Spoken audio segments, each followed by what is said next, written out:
Hey everyone, it's Jolanda Rickett, the chosen realtor of your area. I'm here with another video today, the home buying process part 2.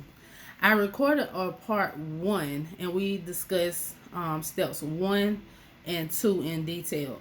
I will try my best to link that below in comments or somewhere tagged along to this video, so if you missed it you can take a look at it, because you want to know the steps in order, because it's literally how it happens in real life. Okay, so today we will take care of steps 3 and 4.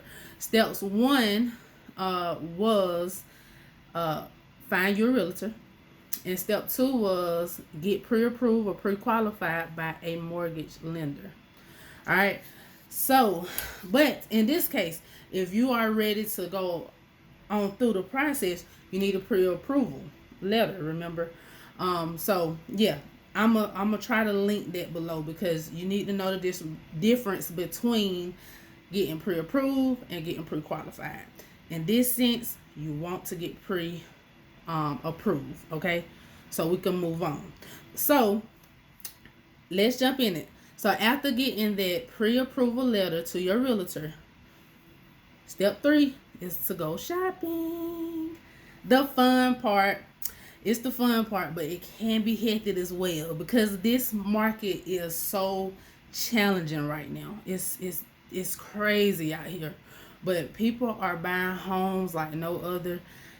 So don't let me discourage you by no means. Okay. All right. So step 3. Let's go shopping. Let's find you a home. So some may ask, how? Well, Jolanda, how do you start? Okay, so as we all know, we in a world that everything is at our fingertips and on our phone. I already know that you are looking at homes already through Zillow, Realtor.com. So that's one reason. One way that you can start by searching for a home. Okay, so if you haven't heard of Zillow, it's a Zillow, Redfin, Realtor.com, Trulia. If you haven't heard of any of those sites, they are home search sites. Okay, so you could go on these sites and search for you a home in your area. All right. So, but as a realtor working with a realtor, you will have access to MLS. Okay, working with me, I have access to Classic MLS and Georgia MLS. Okay, so and let me tell you what those are. So MLS is basically where realtors post and promote and market their listings for their sellers. So as a buyer, and I will be your buyer's agent, I can go on those sites and look and have firsthand of the homes that's coming on the market every day, every hour, because literally they coming on every day, every hour. So you will have access to that, okay? But Zillow and Realtor and Redfin, etc., they get populated through the Georgia MLS.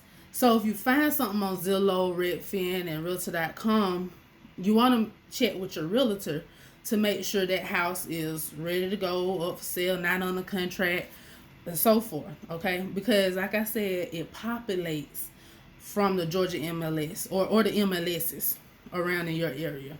Okay, so that's one way, or should I say 2 ways. So you can get on Zillow and you can get with your realtor and get on MLS. So yeah, 2 ways. Another way is open houses. Okay, so it's plenty of open houses out here these days. I mean, it's summertime. Us realtors love to have open houses during the summertime. But we have them all year long, and anybody is welcome in the public. Anybody is welcome. Some require, may want to see a pre-approval letter, but some, mostly, I would say, they welcome you in as, the public. You can come in and walk through the house. So if you see an open house sign, don't hesitate to not go in, okay? You're welcome. You're welcome. Be happy to see you. All right? So yeah, that's how you can find homes. But for me as your realtor, and most realtors will do this as well, But for me, the next step, aside step 3, is I will get with you. We'll set aside a time, and we'll discuss your must-haves in the home. Things like, what do you need in the home? Do you need 3 bedroom, 2 bath, or how many bedrooms or bath? How much square footage? How much home do you want? 2-store, ranch style. Do you need a garage? How many garages? No garage. Do you want a lot of land? Do you not want a lot of land? So all those questions will give me a general idea of when I'm searching and pulling a search of homes for you and your family to look through. That's how I will know after asking all those general questions. Okay, so that's how I can best help you find a home to fit your family. All right. So then once we do that, we will schedule a showing. Okay, and we will go out and see the home in person, tour it, walk through it. And, I mean, anything that you want to do, you want to take videos, take pictures, you can, mainly. So that would be like the next step in the shopping. So that brings me into my next step, which is step 4. All right, so step 4 is to make an offer. So let's just say we didn't set up showings for that property. You have seen it, you walked through it, y'all love it. All right, well, let's make an offer. All right, so we're gonna move on to this offer, and some may ask, okay, what's an offer? So an offer is basically what it is. Is when you presenting something to someone. In our case, you presenting a contract of to the seller to purchase their home. Okay, so and it's terms that got to be agreed upon, and those terms can be negotiated upon, all sorts of things. But let's talk about the terms, and I'm just gonna name them for right now. The terms are price, due diligence period, and we will discuss that later in the next steps. Closing date, earnest money, we'll discuss that as well in the next video, and certain stipulations if there's any. Excuse me. Those are the main key points in the offer. Okay, so the seller will get with their agent and they'll go over offers, and then the seller can then come back and they can accept, they can counter offer, or they can reject the offer. Okay, we always want to accept that offer.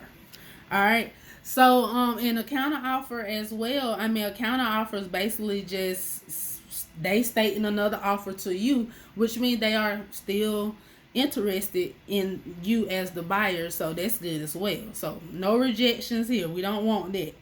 All right, so as your realtor, one thing that I want to point out when making an offer, I don't just say, okay, well, let's just bid this much or that much. I would do what they call a comparable analysis, and I will run numbers of the areas and look at the last sold or recent sold in that area, and that's how the prices come about.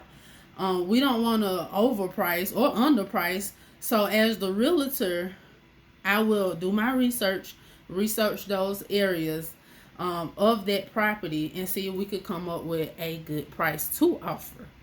Okay, so yeah, after that, after we got the offer and I have wrote it up and you have signed the offer, we send it over to the seller, and we'll send it over to the listing agent, and they will present it to their seller, and hopefully we get an acceptance, and that means we are under contract.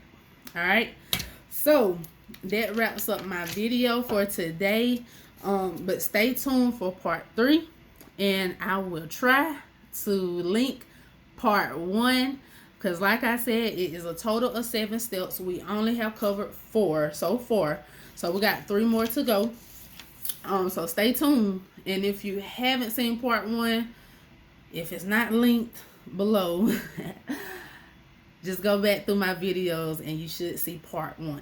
Okay, all right, But again, I'm Jelana Rickett, the chosen realtor of your area. And if you have any questions or concerns, comment below, contact me, text me, phone call me, email me. Also, if you know of anybody looking to purchase or even thinking about purchasing a home or selling a home, please let me know. I will be happy to help them in the process. All right, that's it for now. I'll see y'all in part 3. Have a good one. Bye bye.